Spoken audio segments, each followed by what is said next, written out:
Hello and welcome to our channel Cinescribe. तो दोस्तों, आज हम आपके लिए लेकर आए हैं फिल्म गदर 2 की कहानी, जो कि पिछली फिल्म गदर को ही आगे बढ़ाती है। वैसे तो इस फिल्म की कहानी पिछली कहानी से काफी अलग है, लेकिन इसमें भी तारा सिंह पाकिस्तान जाता है, पाकिस्तान सरकार की बैंड बजाता है, देशभक्ति के नारों से दर्शकों का दिल जीतता है। लेकिन हाँ, इस बार सिर्फ हैंडपंप की तरफ देखता भर है, उसको उखाड़ता नहीं। लेकिन इसी के साथ इस वाली गदर की एक और बात है जो पिछली फिल्म में नहीं थी। वो ये कि इस बार पाकिस्तान सरकार के अधिकारियों के चेहरे पर तारा सिंह का खौफ साफ साफ देखा जा सकता था, क्योंकि 17 साल गुजर जाने के बावजूद वो अपने 40 सैनिकों की मौत को भुला नहीं पाए थे। इसीलिए कम से कम एक बार तो तारा सिंह से बदला लेने का मौका मिलने का इंतजार था। तो चलिए, ज्यादा बातें ना करते हुए हम आपके सामने गदर 2 की कहानी का राज खोलना शुरू कर देते हैं। गदर फिल्म के पहले भाग में भारत पाकिस्तान बंटवारे को आधार बनाया गया था, लेकिन दूसरे भाग की कहानी 1971 के युद्ध से ठीक पहले की रखी गई है। अपनी बात शुरू करने से पहले आपको बताना जरूरी है कि तारा सिंह को सकीना को वापस लेकर आने के बाद सकीना के पिता अशरफ अली यानी कि अमरीश पुरी को फांसी दे दी जाती है, और ये सब किया जाता है हामिद इकबाल के इशारों पर, जो कि इतने सालों के बाद पाकिस्तान का जनरल बन चुका था। हामिद इकबाल को हिंदुस्तान से बेइंतहा नफरत थी और अशरफ अली को फांसी पर चढ़ाए जाने के बावजूद उसको चैन नहीं मिला था, क्योंकि उसके दिमाग में दिन रात अपने 39 आदमियों की मौत याद रहती थी, जिनको मौत की नींद सुलाने के बाद तारा सिंह सकीना को पाकिस्तान से लेकर चला गया था। अपने पिता के मरने की बात सकीना को भी मालूम थी, यहाँ तक कि उसके बेटे जीते भी अपनी माँ के दुख को समझता था। जी हाँ, गदर 2 में वो नन्हा मुन्ना जीते अब बड़ा हो चुका है और अपने माँ बाप से बहुत प्यार करता है। यूं कहा जा सकता था कि तारा सिंह का एक छोटा सा परिवार बेहद खुशहाल और एक परफेक्ट फैमिली की पिक्चर बनाता था। फिल्म में तारा सिंह अपने परिवार के साथ पठानकोट में रहता है और अपने ट्रकों पर आर्मी के सामान को लाने ले जाने का काम करता है। इसी बीच कर्नल रावत से उसको पता चलता है कि अब युद्ध कभी भी हो सकता है और आर्मी को अपने सामान के लिए ज्यादा ट्रकों की जरूरत पड़ सकती है, जिसके लिए तारा सिंह उनको आश्वस्त रहने का भरोसा दिलाता है। इसके बाद फिल्म में तारा सिंह के परिवार को दिखाया गया है। तारा सिंह आज भी अपनी पत्नी सकीना से बेहद प्यार करता था, लेकिन अब उन दोनों की जान उनका बेटा जीते बन चुका था। वैसे तो जीते भी अपने माँ बाप के बिना नहीं रह सकता था, लेकिन तारा सिंह एक बात को लेकर अपने बेटे के ऊपर बहुत गुस्सा रहता था। दरअसल जीते का पढ़ाई लिखाई में जरा भी मन नहीं लगता था। वो तो बम्बई जाकर एक्टिंग करना चाहता था, लेकिन तारा सिंह को ये बात मंजूर नहीं थी, क्योंकि उसको तो अपने बेटे को ऑफिसर बनते हुए देखना था। बस इसी बात को लेकर बाप बेटे के बीच हर वक्त बहस होती रहती थी। हार कर तारा सिंह जीते को अपनी पढ़ाई पूरी करने के लिए चंडीगढ़ भेज देता है। इसके बाद एक दिन कर्नल रावत फोन करके तारा सिंह को बताते हैं कि पाकिस्तान ने हिंदुस्तान के ऊपर हमला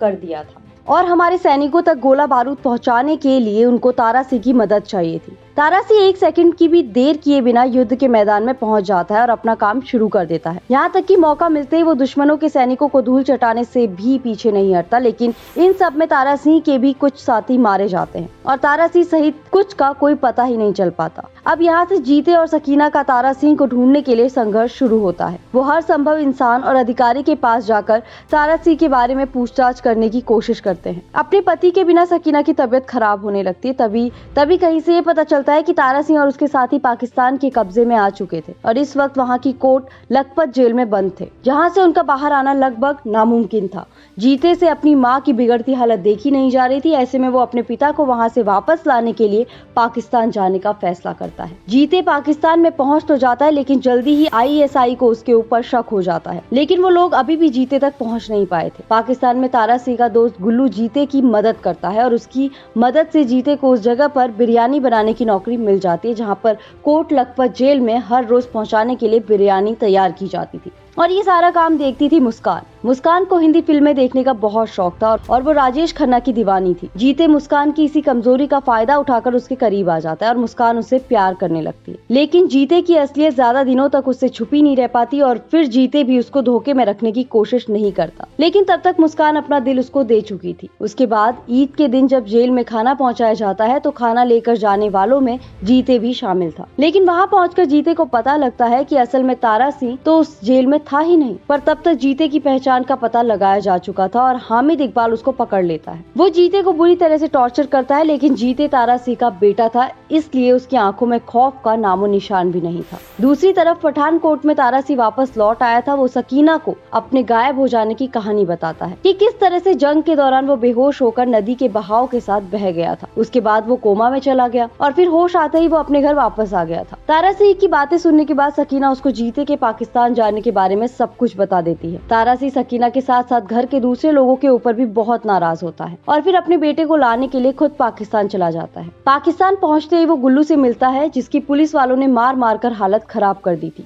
और अब वो एक कोठे पर छुप कर बैठा था। गुल्लू से तारा सिंह को जीते की सारी कहानी का पता लगता है। इधर हामिद इकबाल ने जीते को मारने की सारी प्लानिंग कर ली थी। वो जीते को पाकिस्तानी लोगों की भीड़ के बीच लाकर खड़ा कर देता है। टॉर्चर सह सहकर जीते की हालत पूरी तरह से खराब हो चुकी थी। उसका पूरा शरीर बेड़ियों से जकड़ा हुआ था, उससे ठीक से चला भी नहीं जा रहा था। हामिद इकबाल मुस्कान के ऊपर दबाव बनाकर उससे इस कबूलनामे पर साइन करवा लेता है कि जीते ने उसके साथ जबरदस्ती की थी। मुस्कान को ना चाहते हुए भी ऐसा करना पड़ता है। उसके बाद हजारों लोगों के बीच में हामिद इकबाल जीते को गुनाहगार साबित करके तोप के मुंह के सामने बांध देने के बाद फरमान सुना देता है। पर इससे पहले कि ऐसा कुछ भी हो पाता, अपने बेटे को बचाने के लिए तारा सिंह वहां पर पहुंच जाता है। पहले तो तारा सिंह हामिद इकबाल से उसके बेटे को छोड़ देने की रिक्वेस्ट करता है, लेकिन हामिद इकबाल को तो पूरे हिंदुस्तान से नफरत थी। इसलिए यहाँ पर तारा सिंह और हामिद इकबाल के बीच जमकर देशभक्ति से भरपूर बहस होती है। इस जगह पर तारा सिंह के कई डायलॉग इतने मजबूत हैं जो दर्शकों को सीटी और तालियां बजाने पर मजबूर कर ही देते हैं। इसके बाद तारा सबको मार गिराकर अपने बेटे जीते को वहां से लेकर भाग निकलता है, लेकिन हामिद इकबाल के सिपाही हर चप्पे चप्पे पर तारा सिंह और जीते की तलाश शुरू कर देते हैं और अपने बेटे को बचाने की जद्दोजहद में तारा सिंह एक बार फिर जीते से बिछड़ जाता है। उधर हामिद इकबाल को उसका सीनियर अधिकारी इस हार के लिए उसको जमकर लताड़ लगाता है और मामले को सुलझाने के लिए 48 घंटों का वक्त देता है। लेकिन हामिद इकबाल अपने घमंड में इस कदर चूर था कि उसको अपनी नफरत और जिद के आगे कुछ भी नजर नहीं आ रहा था। इस बीच मुस्कान के परिवार को जीते और मुस्कान के प्यार के बारे में सब पता चल जाता है। हामिद इकबाल की दरिंदगी तो उन्होंने अपनी आंखों से देख ही ली थी और उनको ये भी मालूम हो चुका था कि इस लड़ाई में तारा सिंह और जीते बिल्कुल सही थे। ये सब देखते और जानते हुए वो लोग तारा सिंह और जीते का साथ देने लगते हैं। यहाँ तक कि वो लोग खुशी खुशी मुस्कान को जीते के साथ हिंदुस्तान भेज देने के लिए तैयार हो जाते, जिसके लिए वो उन तीनों के एक खुफिया रास्ते के जरिए हिंदुस्तान भेजने की तैयारी कर लेता है। लेकिन उनके इस प्लान की जानकारी हामिद इकबाल को लग जाती है और वो इन तीनों को पकड़कर बॉर्डर के पास ले जाकर बांध देता है। यहाँ पर एक बार फिर तारा सिंह की देशभक्ति और हामिद इकबाल की हिंदुस्तान के लिए नफरत का आमना सामना होता है, लेकिन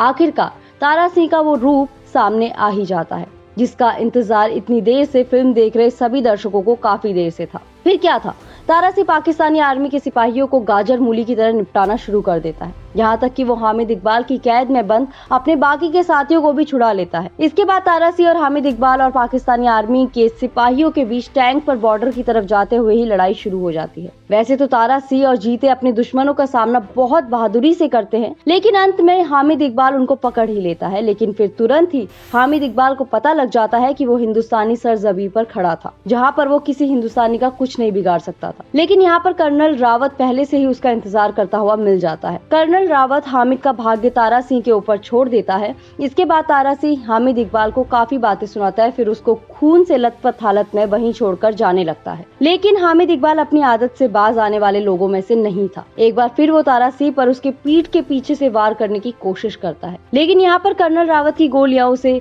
ऐसा कुछ भी नहीं करने देती और हामिद इकबाल मारा जाता है। इस तरह से एक बार फिर तारा सिंह के परिवार पर आए दुख के बादल छट जाते हैं। तो दोस्तों, आपको ये गदर 2 फिल्म कैसी लगी हमें कमेंट बॉक्स पर जरूर बताएं और साथ ही चैनल को लाइक, शेयर एंड सब्सक्राइब करना ना भूलें। धन्यवाद।